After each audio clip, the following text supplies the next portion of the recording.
どうなの？初心者がよくやるの。またやる。路線も変えるわ。そんなやついるかな。本当だって弱っ。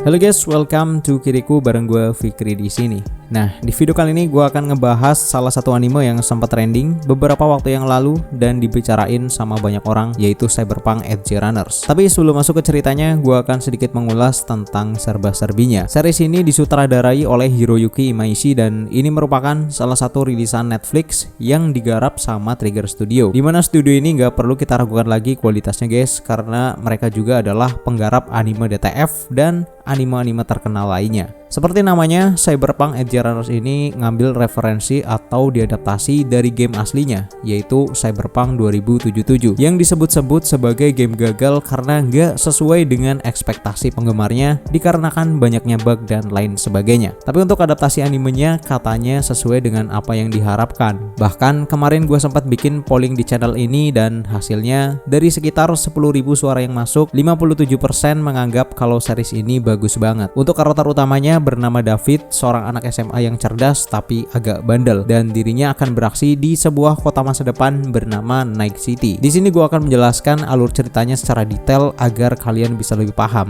Oke, langsung aja kita akan melihat bagaimana perjalanan hidup dari David Martinez sampai akhirnya ia bergabung dengan sebuah grup Cyberpunk. So let's begin the story guys and enjoy.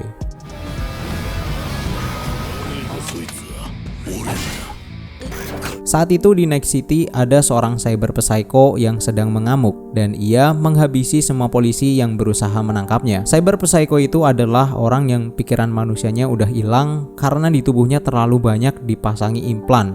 Jadi pikirannya itu udah diambil alih. Implan di sini maksudnya adalah mesin yang dipasang ke tubuh manusia. Nah, jadinya mereka kayak manusia robot gitu. Dan untuk melumpuhkan monster ini diperlukan pasukan khusus yang bernama Maxtech. Tapi untuk kejadian tersebut ternyata adalah rekaman memori yang sedang diputar oleh David di VR miliknya. Namun untuk penyerangan itu emang beneran terjadi beberapa jam yang lalu. David mendapatkan rekaman tersebut dari seseorang bernama Dr. Reaper. Untuk kaset yang dipegang David atau dalam universe ini disebutnya adalah BD. Di situ ada tulisan JK di mana ini nanti ada hubungannya dengan apa yang akan terjadi ke depannya. Di sini David hanya tinggal bersama ibunya yang bernama Gloria. Sang ibu adalah petugas medis yang mana ia juga yang membersihkan bekas-bekas amukan dari cyber psycho tadi malam. Sang ibu mati-matian bekerja agar David bisa terus bersekolah di Akademi Arasaka yang terkenal elit. Tapi David selalu membuat ulah yang membuatnya harus dipanggil kepala sekolah.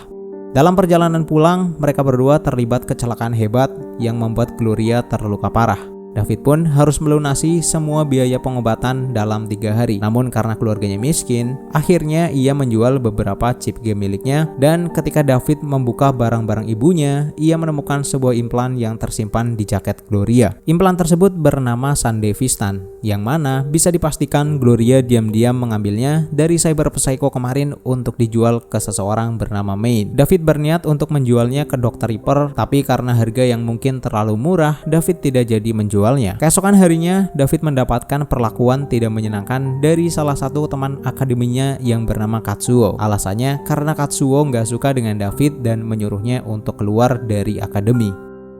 Nasib sial tak cukup sampai di situ. David mendapatkan kabar kalau sang ibu akhirnya meninggal dunia, yang mana dengan kematian Gloria, semua tagihan akan sangat menumpuk dan tentu aja David nggak akan mampu membayarnya. Ketika di rumah, Katsuo menelpon David dan mengejeknya atas kematian Gloria. Akhirnya David membawa Sandevistan ke Dr. Reaper, namun bukan untuk dijual. Ia meminta sang dokter untuk memasangkannya di tubuh David.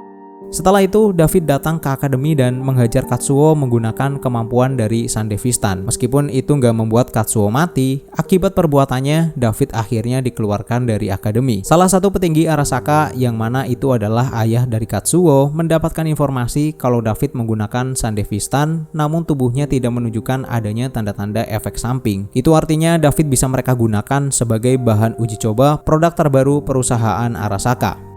Ketika di dalam kereta, David bertemu dengan seorang gadis bernama Lucy yang sedang mencuri chip dari para penumpang. Di situ, Lucy yang mengetahui kalau David menggunakan Sandevistan menawarkan kerjasama, yaitu untuk mencuri setiap chip dari pegawai Arasaka. Dengan kemampuannya, David dan Lucy benar-benar panen chip. Namun, efek penggunaan Sandevistan yang terlalu banyak akhirnya muncul. David mimisan dan langsung jatuh pingsan. Lucy membawanya ke dokter Ripper untuk mendapatkan obat penekan imun dan sang dokter menyarankan David untuk tidak menggunakan Sandevistan lebih dari 3 kali dalam sehari karena bisa dibilang alat tersebut memang sangat berbahaya. Akhirnya Lucy mengajak David ke tempatnya dan menunjukkan impian yang selama ini Lucy idam-idamkan, yaitu pergi ke bulan meskipun saat itu mereka baru aja kenal. Dengan menggunakan BD, Lucy membawa David bersenang-senang, tapi sekelompok orang tiba-tiba datang dan berniat mengambil implan Sandevistan yang mana mereka adalah Edge Runners atau cyberpunk yang dipimpin oleh Main. Dan karena hal itu, David mengira kalau Lucy nggak tulus untuk berteman, tapi hanya untuk memanfaatkannya. Akhirnya di situ, seperti yang gue jelasin di awal, kalau pemasok barang ilegalnya Main adalah Gloria.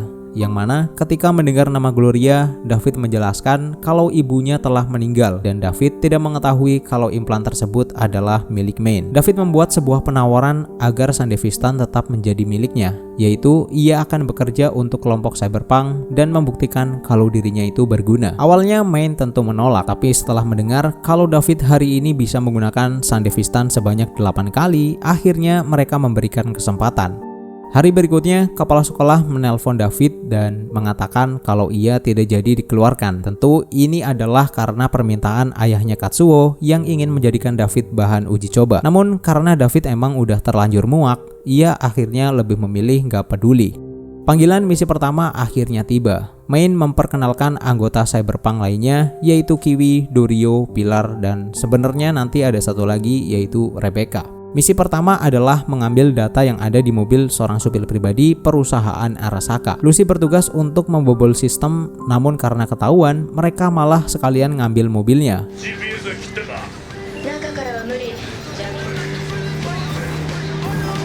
Singkat cerita, mereka berhasil menjalankan misi dan Main memperbolehkan Sandevistan tetap berada di tangan David. Nah, di momen itu juga salah satu karakter yang berpengaruh besar dalam cerita ini akhirnya muncul, yaitu Faraday. Ia adalah orang yang memberikan misi kepada Main dan memberikan bayaran kepadanya, atau dalam serial ini disebutnya adalah fixer. Selagi tidak ada misi, David disuruh untuk mengantarkan paket milik Pilar, dan di sini kita akan tahu kalau Rebecca ternyata adalah adik kandungnya Pilar. Setelah itu misi kembali berjalan dan hubungan antar anggota cyberpunk semakin erat, dibaratkan udah kayak keluarga gitu. Namun di sini juga udah mulai ada tanda-tanda yang jelas kalau David menyukai Lucy dan Rebecca juga kayaknya menyukai David. Untuk membuktikan kekuatannya kepada Lucy, David bahkan mengganti paru-parunya dengan paru-paru buatan, yang mana hal itu membuatnya bisa berlari lebih cepat dan kemampuan fisiknya meningkat drastis. Ketika mereka semua pulang dari tempat nongkrong, para cyberpunk ini tidak sengaja bertemu dengan cyber psycho yang pada awalnya nggak mereka sadari, dan akhirnya yang menjadi korban adalah Pilar. Rebecca sangat marah dan menyerang cyber psycho itu dengan semua senjatanya. Namun tentu aja melawan seorang monster bukanlah perkara mudah. Namun David akhirnya yang berhasil menghabisi monster itu dengan menembak kepalanya. Tapi sebelum itu dilakukan, David teringat mendiang ibunya dan tentu aja membuatnya sedikit trauma. Singkat cerita, setelah kejadian tersebut, David mengantarkan Lucy pulang. Dan disinilah, di atas gedung, mereka berdua saling mengutarakan perasaan masing-masing, yang mana untuk saat ini, akhirnya Lucy resmi menjadi milik David. Di hari berikutnya setelah kematian Pilar, Main mengatakan kalau David boleh mengambil tangan cyber milik Pilar dengan gratis, dan itu juga diizinkan oleh Rebecca. Namun David menolak karena ia lebih tertarik dengan implan atau Chrome milik Main. Tapi bukannya marah, Main di sini malah mengizinkan David menggunakan implan miliknya tapi dengan syarat nanti setelah Main mati. Saat ini misi dari para cyberpunk yang diberikan Faraday adalah menemukan keberadaan Tanaka, si pemilik mobil yang dicuri oleh David di awal episode tadi, dan Tanaka ini juga adalah ayahnya dari Katsuo. Dari hasil penelusuran yang dilakukan oleh Kiwi, dalam berkas pribadinya Tanaka banyak terdapat video aneh dari seseorang bernama JK. Nah, kalau kalian masih ingat di pembahasan awal, kaset BD milik David yang berisi video penyerangan cyber psycho juga ada tulisan JK-nya. David menjelaskan kepada Kiwi dan Main kalau JK ini adalah seorang sutradara bernama Jimmy Kurosaki, di mana JK ini selalu mengunggah video kematian 24 jam terakhir setelah peristiwa terjadi. Dari penjelasan tersebut, maka bisa disimpulkan kalau Tanaka adalah salah satu customer JK yang sering membeli videonya. Akhirnya, target baru dari para cyberpunk Cyberpunk adalah Jimmy Kurosaki dengan tujuan untuk memancing Tanaka keluar dari persembunyiannya. Setelah menemukan keberadaannya, David dan Main langsung berusaha menangkap. Namun ternyata si JK ini lebih kuat dari yang diperkirakan. Main bahkan langsung jatuh pingsan dan David dibawa kabur oleh Jimmy Kurosaki setelah ia melihat Sandevistan terpasang pada tubuh anak itu. Ketika terbangun, David berada di sebuah tempat yang penuh mayat dan di tangannya terdapat sebuah senjata. Ketika mencoba lari, David telah dikepung oleh NCPD atau polisi, tapi yang bikin aneh, David malah membunuh para polisi itu seperti tidak sengaja. Situasinya sama persis dengan apa yang terjadi ke Cyber Psycho di awal pembahasan. Dan ternyata benar, David sedang dipasangi alat semacam VR oleh Jimmy Kurosaki. Tujuan Kurosaki menyiksa David dengan bedanya itu agar David kehilangan kemanusiaannya dan berubah menjadi Cyber Psycho. Tapi untungnya, Lucy dan Dorio berhasil menyelamatkan David sekaligus menangkap si Jimmy Kurosaki. Rencana pun kembali dilanjutkan. Tanaka datang ke tempat JK untuk mengambil video BD terbaru yang ia pesan. Merasa dirinya terkepung, Tanaka nggak serta-merta langsung menyerahkan diri. Ia sempat melakukan perlawanan, namun bisa dengan mudah dikalahkan oleh David menggunakan Sandevistan. Untuk Jimmy Kurosaki, sayang sekali ia harus mati karena terkena serangan Tanaka yang sebelumnya. Ketika Kiwi sedang menyelam ke pikiran Tanaka untuk mencari informasi penting, tiba-tiba di sini Main mengalami gejala Cyber Psycho. Ia menghajar Kiwi sampai kepalanya itu rusak, tapi untungnya nggak sampai mati. Karakter baru bernama Falco langsung menghentikan Main dengan memukul kepalanya. Nah, setelah semuanya tenang, Main masih merasa kalau ia tidak akan berubah menjadi Cyber Psycho dan dirinya terus menyuntikkan obat agar kesadarannya tetap terjaga. Karena saat ini Kiwi sedang sekarat, jadi mau nggak mau hanya Lucy yang bisa menyelam ke dalam pikiran Tanaka. Saat proses pencarian data, tubuh Tanaka kembali sadar. Ia meminta ampun dan menjanjikan kepada David masa depan yang cerah di Night City jika ia mau melepaskannya. Yang mana hal itu membuat David sedikit goyah. Untungnya, Dorio dan Main segera datang untuk mengamankan situasi. Selain itu, ketika menyelam, Lucy sempat melihat ada sebuah data tentang David. Dan entah apa yang terjadi, tiba-tiba otak Tanaka terbakar dan membuatnya mati. Karena Tanaka adalah orang penting, pihak kepolisian bisa langsung tahu kalau klien mereka dalam bahaya. Dorio dan Main berusaha melawan para pihak berwajib, namun semakin sering menyerang, tubuh Main udah gak bisa dikendalikan. Dan akhirnya Dorio harus tewas di tangan kekasihnya itu karena Main udah jadi Cyber Psycho. David datang untuk menolong temannya itu, tapi Main yang tahu kalau ia telah menghabisi Dorio memilih menyerah kepada Maxtech. Sedangkan David kembali kepada Lucy dengan membawa Chrome milik Main. Beberapa waktu kemudian, meskipun Main, Pilar, dan Dorio udah nggak ada, kelompok Cyberpunk tetap berjalan dengan David sebagai pemimpinnya. Di sini juga terlihat kalau tubuh David udah lebih besar dan nggak seorganik dulu. Artinya udah banyak upgrade implan yang dilakukan oleh David, termasuk memasang Chrome dari Main. Misi mereka kali ini adalah menyelamatkan seorang anak. Misi tersebut sukses, walaupun anak baru yang bernama Julio harus tewas akibat kecerobohannya sendiri. Ketenaran kelompok Cyberpunk ternyata semakin meningkat, terutama untuk David. Bahkan menurut Falco, suatu saat nanti David pasti akan melampaui Main. Nah, untuk Lucy sendiri, ia saat ini tidak bergabung dengan Cyberpunk. Lucy memilih untuk istirahat sejenak karena alasan tertentu, yang bahkan David sendiri nggak tahu apa yang sedang dilakukan oleh Lucy. Malam itu, Kiwi menelpon David karena ada seorang klien yang ingin bertemu. Dan ternyata orang tersebut adalah Faraday. Ia menawarkan sebuah pekerjaan atau misi dari perusahaan Militech yang mana perusahaan ini berseberangan dengan Arasaka. Untuk kasus Tanaka dulu, Faraday mengatakan kalau ia mendapatkan info jika di dalam tubuh Tanaka tidak ada data yang mereka cari. Tapi perlu kalian tahu, sebenarnya mereka itu belum menyerah dan mencurigai salah satu Netrunners yaitu Lucy. Nah, ini nanti akan ada hubungannya dengan momen ketika dulu Lucy melihat datanya David ketika menyelam di kepalanya Tanaka.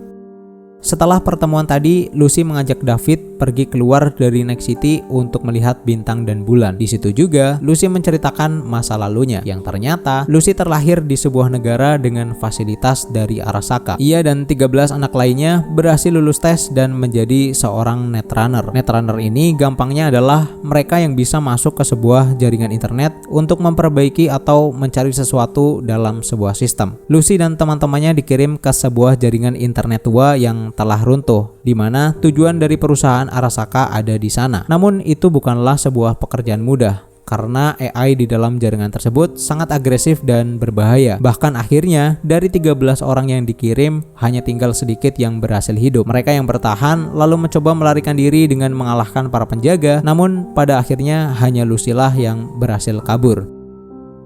Setelah bercerita panjang lebar, tiba-tiba Lucy mendapatkan sebuah sinyal kalau seseorang tengah mencoba memulihkan data yang tersimpan di memori Tanaka, yang mana data-data tersebut merupakan daftar orang-orang yang akan dijadikan subjek uji coba perusahaan Arasaka, termasuk David. Ternyata inilah yang membuat Lucy saat itu terkejut dan melaporkan kalau di dalam kepala Tanaka tidak ada data apapun, dan diduga juga Lucy lah yang meledakkan otak Tanaka. Tujuannya tentu aja untuk melindungi David. Misi yang diberikan oleh Faraday akhirnya dimulai. David menerobos ke kantor Arasaka dan ditugaskan untuk menghabisi direktur yang ada di sana. Nah, perasaan trauma kembali muncul ketika David selesai menjalankan tugasnya. Terlihat seperti ada rasa penyesalan yang jelas di wajah David. Dari pihak Arasaka tentu nggak akan diam begitu aja. Walaupun tanpa adanya petunjuk, mereka lebih memilih untuk mencari fixer yang dianggap sebagai dalang semua ini daripada mencari siapa yang mengeksekusinya. Dan gak berapa lama, kelompok kiriman Arasaka berusaha menangkap Faraday yang dianggap telah menyerang direktur Arasaka. Namun sayang, kali ini Faraday berhasil lolos.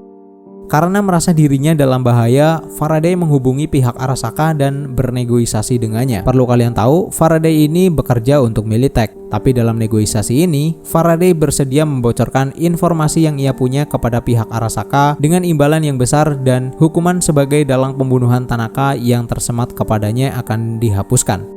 Pihak Arasaka meminta Faraday untuk menemukan orang yang selama ini mengganggu timnya dalam memulihkan data yang ada di kepala Tanaka. Ya, orang yang Faraday cari adalah Lucy. Untuk langkah selanjutnya, Faraday langsung bergegas menemui Kiwi. Di tempat lain, David yang sedang menjalankan misi lagi-lagi terlihat gusar dan ragu ketika akan menghabisi musuhnya. Setelah misi selesai, Rebecca yang melihat hal itu pun mencoba menghibur David dan memberikannya beberapa saran. Di antaranya agar David melepas implan yang ada di tubuhnya untuk sementara karena Rebecca nggak ingin David berubah menjadi cyber psycho. Rasa bersalah itu sepertinya menghantui David. Bahkan dirinya terus mengingat momen ketika menghabisi direktur Arasaka dan seorang wanita yang ada di dalam gedung itu. Mungkin karena beban trauma yang sangat menumpuk, David pun langsung jatuh pingsan. Menurut Dr. Ripper, efek samping dari perangkat cyber yang ada di tubuh David mulai muncul, dan tak lama lagi akan membuatnya menjadi seorang cyber psycho. Namun David menolak untuk melepaskan implan di tubuhnya, dan ia bahkan memaksa Dr. Ripper untuk memberikan obat yang lebih kuat agar membuatnya tetap waras. Dalam perjalanan pulang, David dan Lucy pun bertengkar karena masalah implan. Namun tak lama kemudian, Lucy kembali mendapatkan sinyal seseorang tengah memulihkan data milik Tanaka. Dalam keadaan perasaan yang masih kacau, Lucy terpaksa pergi untuk menghentikan orang itu. Namun ternyata, sinyal yang muncul hanyalah perangkap Faraday yang dibantu Kiwi untuk menangkapnya. Oke, di sini kita akhirnya ditunjukkan kalau Kiwi berkhianat kepada kelompok cyberpunk karena ia dijanjikan sesuatu yang berharga oleh Faraday. Keesokan harinya, Faraday menghubungi David dan memberikannya sebuah misi, yaitu mencuri barang penting dari perusahaan Arasaka yang berupa cyber skeleton. Namun tujuan Faraday memberikan misi ini adalah agar David menggunakan cyber skeleton itu sebagai bahan uji coba yang sedang dilakukan oleh Arasaka. Nah, di sini juga belum ada yang sadar kalau salah satu anggota mereka telah menjadi pengkhianat. Sebelum pergi menjalankan misi, gejala cyber psycho di tubuh David kembali muncul. Rebecca membujuk David untuk membatalkan misi, namun anak itu merasa kalau ini adalah misi yang penting. Di tempat lain, Faraday juga telah menggerakkan pasukan Militech, di mana ia akan menjadikan pasukan tersebut sebagai lawan untuk David ketika menggunakan cyber skeleton. Di sini, posisi Faraday adalah pengkhianat Militech. Singkat cerita, David dan timnya berhasil mendapatkan truk yang berisi cyber skeleton, dan kemudian Faraday menggunakan suara Lucy untuk menipu David. Ia menyuruhnya untuk segera memasang cyber skeleton karena pasukan Militech telah mengepungnya. Rebecca yang tahu dengan kondisi David tentu gak setuju, namun karena David tidak ingin Lucy celaka, akhirnya ia memasang cyber skeleton itu. Selama proses pemasangan, Falco merasa bingung kenapa pasukan Militech berhenti menembaki mereka. Namun kemudian, di situ Kiwi langsung membuat konslet Falco dan melarikan diri karena tugasnya telah selesai. Di tempat lain, Lucy yang telah sadar berhasil kabur dan segera menghubungi David untuk tidak memasang implan tersebut. Ia juga menjelaskan kalau ini semua adalah perangkap yang dibuat oleh Faraday. Namun pelarian Lucy tidak berlangsung lama. Faraday kembali bisa menangkapnya dan kali ini ia memprovokasi David agar anak itu segera menyelesaikan proses pemasangan cyberskeleton. David yang kini di tubuhnya terpasang implan standar militer selain Sandevistan langsung mengamuk menghabisi semua pasukan Militech dengan implan barunya itu. Nah, mengetahui kekasihnya dalam bahaya, kini tujuan utama David adalah menyelamatkan Lucy, gimana pun caranya. Beruntung, Falco dan Rebecca bersedia membantunya meskipun mereka tahu resikonya sangat besar. Kelompok Cyberpunk langsung meluncur ke Night City dan Kiwi yang mengetahui hal tersebut mengabarkan kepada Faraday kalau David sedang menuju ke tempatnya dan ia masih belum kehilangan kesadaran. Ini artinya hal tersebut tidak sesuai dengan apa yang diharapkan karena menurut perhitungan Faraday setelah menyerang pasukan Militech, David akan kehilangan kesadaran dan tim pemulihan Arasaka akan datang menangkapnya. David dan timnya terus menerobos pertahanan Arasaka. Di situ Rebecca sadar kalau David sudah hampir kehilangan kesadarannya. Terlebih lagi, obat penekan imun yang diberikan Dr. Reaper tidak akan bertahan lama.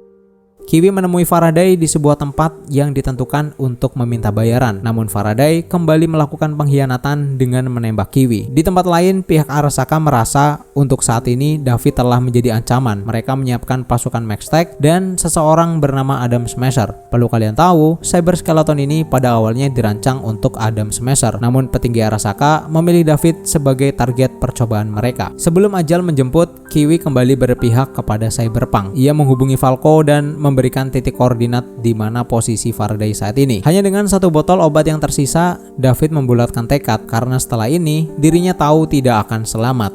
Akhirnya David menerobos masuk dan menghabisi seluruh pasukan yang ada. Namun tiba-tiba musuh terkuatnya yaitu Adam Smasher muncul di tempat itu. David langsung membawa Lucy kabur menggunakan Sandevistan dan untuk kondisi Faraday, ia akhirnya tewas setelah terjatuh dari gedung karena tertabrak oleh David ketika melarikan diri. Setelah bertemu Falco, David menyerahkan Lucy untuk dibawa pergi. Namun sebelum berangkat, Rebecca harus tewas karena diinjak oleh Adam Smasher. Atau lebih tepatnya, mereka beradu senjata. Yang mana hal itu tentu membuat David semakin murka hingga akhirnya terjadilah pertarungan antar pengguna Sandevistan. Tapi di sini David harus mengakui kekuatan dari Adam Smasher dan pada akhirnya David harus tewas demi melindungi kekasihnya yaitu Lucy. Di akhir series ini Lucy berhasil mewujudkan impiannya pergi ke bulan, namun tentu saja ia merasa sedih karena David telah meninggalkannya.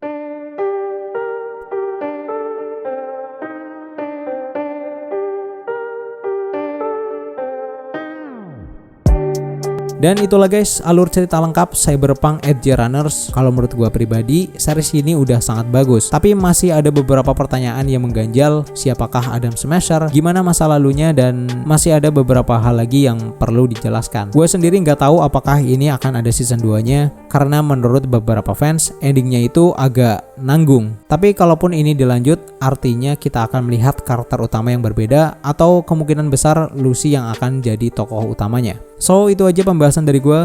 Thanks for watching dan sampai jumpa di video selanjutnya.